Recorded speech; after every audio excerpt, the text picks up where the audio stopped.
Hello, welcome back to the Lady K podcast. I'm Katy McKinney, the founder and head of school for Lafayette Academy, a classical school. And today we're in January and a lot of parents are school shopping, and they should. And they are interviewing schools. Likewise, schools should be interviewing parents, but oftentimes it's the parents who are really hot to trot to find the right school for their child. And rightly they should. I think something that is often missing, though, is the question, how do you interview a school? And as a parent, especially if you're in those early years, K to 2, K to 3, there's some really important building blocks that are happening in those formative years. And you want to make sure you're partnering with a school who's going to really provide a robust foundation for your child. And so what I've done today is I have put together, at the moment, the 4 top questions you should ask when you're interviewing a school. And then I've categorized it with either a red flag answer or a green flag, meaning if you get this kind of an answer, red flag, I would think twice about the school. If you get this kind of an answer, which is a green flag, then I would say keep moving forward. And of course, you want to find a school that's going to complement the values that you already have within your home and what you're teaching your child. And of course, adding to that an excellent academic component that will help make the whole picture complete for your child. So the first question is, and actually, it's so interesting. This question comes from is something that actually I've thought of often in terms of how I have interviewed schools in the past, but also what I want to be able to answer when people come and interview us. This is inspired by E.D. Hirsch, Dr. Hirsch, and he has written numerous books, but one of the books in which this question was taken is The Schools We Need and Why We Don't Have Them. And he says, specifically, simply sit down and ask your principal for a description of the specific content that all children at a specific grade level are supposed to learn. That's it. So, what will my child know, and what will they be able to do by the time they leave this school? That's the question. I have actually asked that question of other schools, and I have come up empty-handed. Why does this matter? Of course, if a school cannot tell you what your child is going to be able to know and what they will be able to master, how are you going to be able to judge your investment? The way I think of it is you, and I'm talking more, of course, private schools, although with public, you are paying too, right? You're paying with your tax dollars. With private schools, you're paying, obviously, tuition. In either way, you are investing your monies for your child. And you should know, just as if you were going to give this to an investor, you want to know the ROI on that investment. And a school should be able to tell you, just like an investment house would, what kind of plan are you going to choose? If I plunk down $10,000, $20,000, $30,000, I want to be able to pick a plan, right? A kind of an aggressive investment plan, or maybe a more conservative investment plan. Similarly, with a school, you want to know, what kind of plan am I getting for this? And what is going to be the ROI for my child? So a red flag answer from the school would be, what your child learns and what they will master really is going to depend on the teacher. Or, the kids here, they learn at their own pace. Or another answer might be, we focus on experience rather than specific content. Those answers would give me great pause before I would invest in that school. What I understand that to be is they don't have a roadmap. They don't have a promise of what your child will master. And your child might learn something or they might not. So that's really key. What you want to hear is, here's our scope and sequence. They will lay out for you like a matrix of everything that your child would learn. That the school can define mastery, that they know what that looks like for every single subject, and they can assess it regularly. I know at our school, we are assessing every week, every month, and then every semester. So that's important.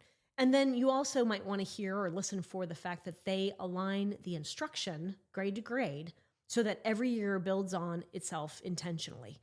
That would get 10 gold stars in my book. So you would want to see some sort of a scope and sequence. This also works for homeschooling, by the way. Before you pick a curriculum, you would want to ask, what is your scope and sequence? I know places like Abeka, they have a beautiful scope and sequence that they've mapped out. But you want to know exactly what your child should be able to do after going through this curriculum. Just a quick example, in 10th grade, for example, in our econ class, we do have everything defined as to what our students will be able to do. But I think specifically of our econ class, and in there's a specific expectation that our kids will learn about Keynesian economics and Austrian economics, and they would be able to compare the two. That's a tangible walk away that we should be able to, one, be able to assess, and two, that they would be able to master. So it's that kind of thing. You want to know exactly what your child is going to walk away from.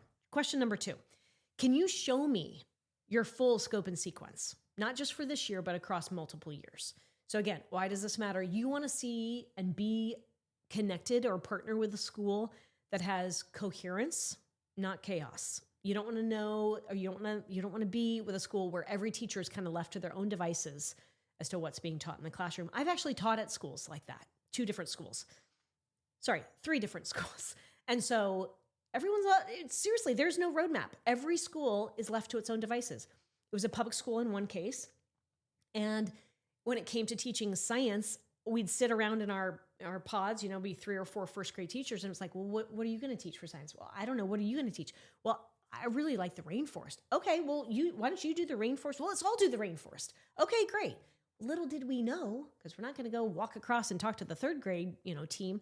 They're teaching the rainforest in 3rd grade too. Are the skills different? I don't know.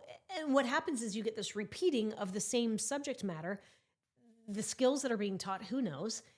Anyway, that's chaos. It's not helpful. Similar to in a private school as well. That can happen as well.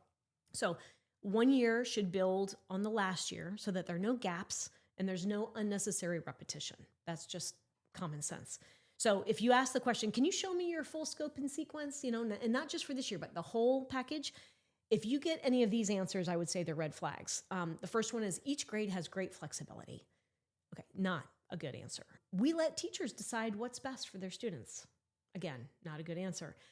And then we also this is one I have heard a lot of, we align to the state standards.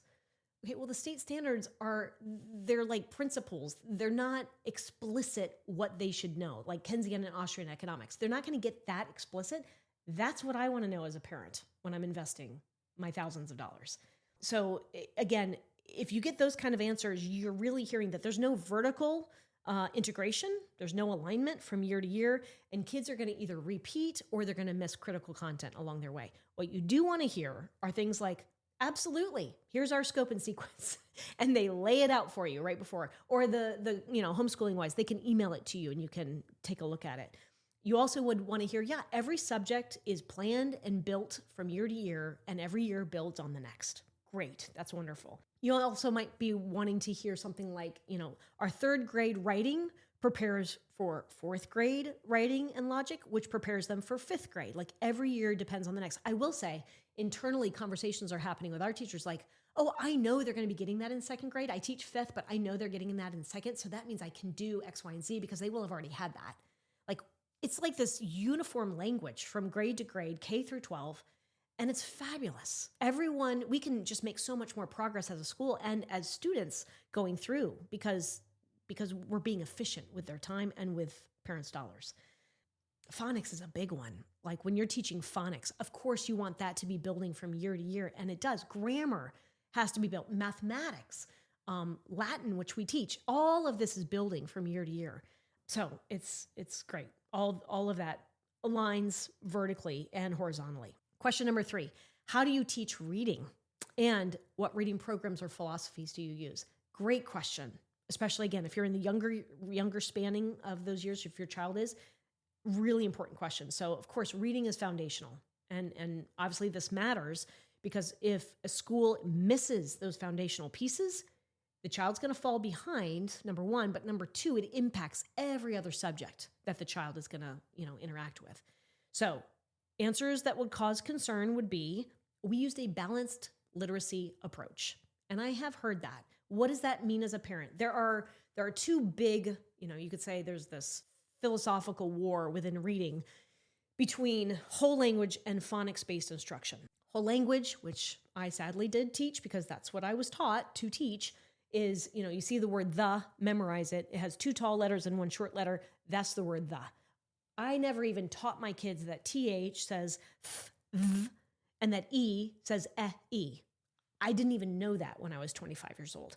No one taught it to me. So we taught whole language, and it was really a guessing game in how, not only how I taught reading, but then also how my students demonstrated that they could read.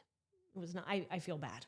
I would love to go correct that. They're all now married, and they're all fairly successful, but it was not a good plan. On the other side, you have phonics instruction, which is explicit teaching of all the sounds, the phonograms, the sounds that each of these letter symbols make. There's 70 plus sounds in the English language. And so that's how we teach phonics, or how we teach literacy. So when you get the answer, oh, we teach a balanced approach, not a good answer. We also might hear, well, we let students guess based on pictures or context. We let them kind of figure it out and problem solve. Okay, again, we're basing our plan on hope, not on explicit directions. And then lastly, we follow the whole language model. No, I would not invest my dollars in that kind of a plan. What you want to hear is that we teach reading and writing with explicit phonics. That's the number one answer. Secondly, you might be listening that we use a science of reading approach, and you might also listen for the Orton-Gillingham methods. That's phonics. That's great. It's been around a long time, and it's been proven over and over and over that it works, not only with students or children, but with adults as well. You might also listen to the idea that we prioritize fluency, decoding, comprehension. These are all things that you can measure, you can assess, and they're good benchmarks to show that a student is making progress. So those are good answers. Question 4, what role does character formation play in your school, in the way you educate? Obviously, this matters because at a school, we're not just forming the mind, we're working on forming the soul, the person, right? Virtue for us, it's not just an extra, it's an essential. And so as a school, when you're interviewing the school, a red flag answer would be something like, we focus on being kind to one another or being nice.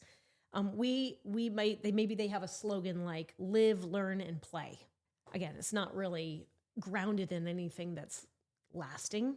And the school might say, we leave the values and the virtues up to the family to teach.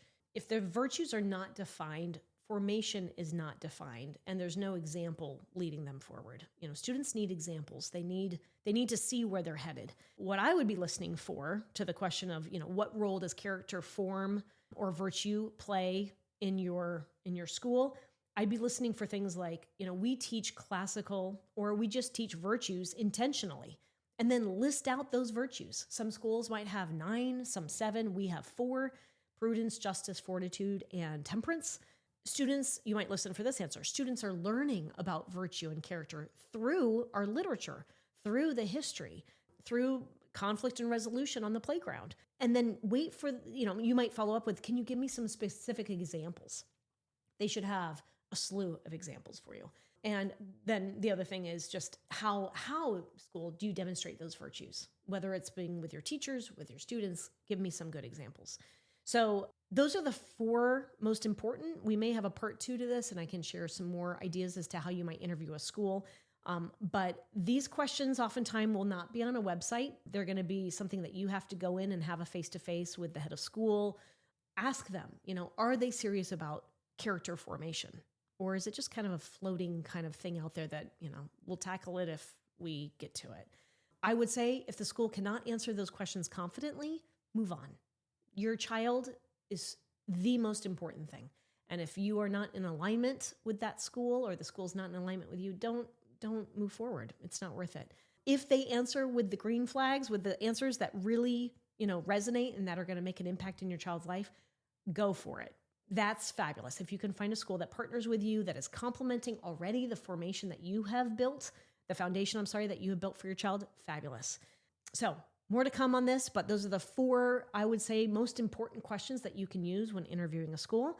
And if you have enjoyed this episode, if it resonates with you, please share it with a friend or a fellow parent. And again, enjoy looking for and choosing the good, the true, and the beautiful. Have a great day.